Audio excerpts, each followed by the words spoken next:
This is DJ 745 live for worldofreggae.com, here live and direct at Reggae Jam. With me is Natalli Rize, hot off the stage. Welcome to the listeners and viewers. Give thanks, big up World of Reggae. What a performance you put in there, so much energy, so many messages within your music. Thank you. Yeah, man, every time we have to connect the music with the message. It's a big part of everything that we're about, so I'm glad that you felt it.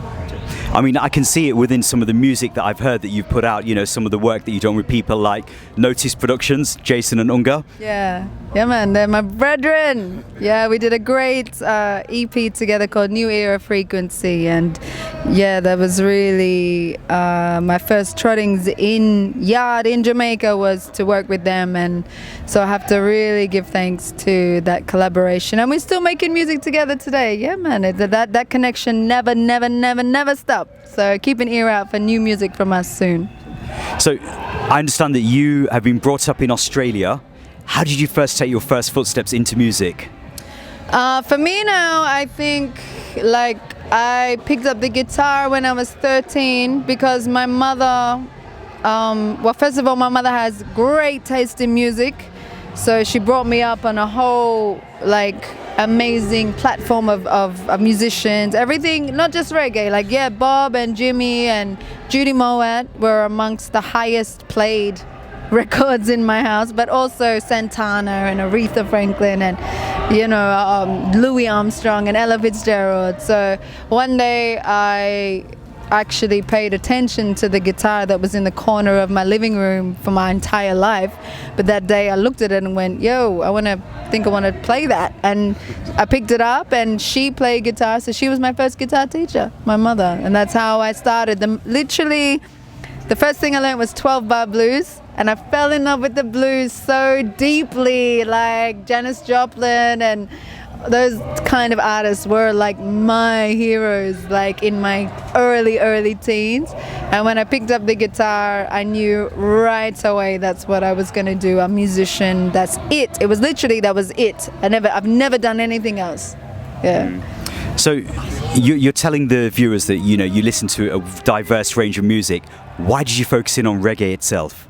Well, I think it's a natural thing for people, you know. Some people are drawn to some things for a reason. And for me, I was always drawn to reggae music as a young person. And I remember now that I believe that I was drawn first and foremost to the rhythm.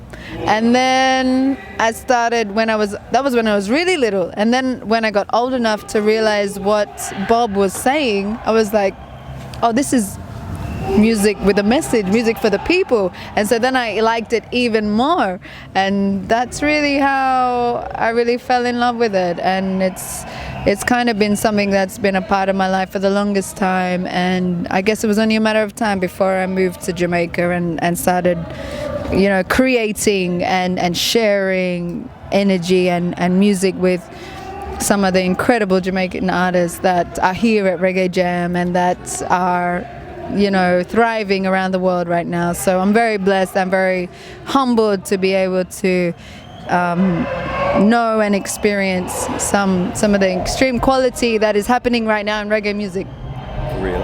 I mean, you just mentioned the name Bob Marley. Now, you've recently collaborated with one of his sons as well, Julian Marley.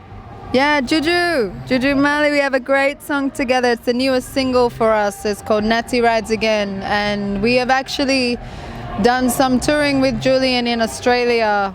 That's how I met him. Okay. Yeah, and he's one of the artists that comes there kind of frequently, once every other year. And we've done some touring with him there. So we had the link, and then we had the intention when we were both spending a long amount of time in Kingston, had the intention to do a collaboration. So we shouted him and played a rhythm, and that's what turned out to be Natalli Rize Again. Yeah, man. What can you tell the viewers of World of Reggae in terms of what's to come for the rest of 2016? Well, 2016 has been ram jam with all sorts of things. We started off in Australia, we went to Japan, we've been in America, Jamaica, and now Europe. And we're going to head back to Australia and the USA. Yeah, this year. Before the year's out, we got some more shows to do, some more fire to ignite, some more frequency to project. And, you know, it's what we're here for. It's what we were made to do. So, yeah, after this, we got another couple of weeks in Europe. And to be honest, it's been an incredible journey for our first tour in Europe.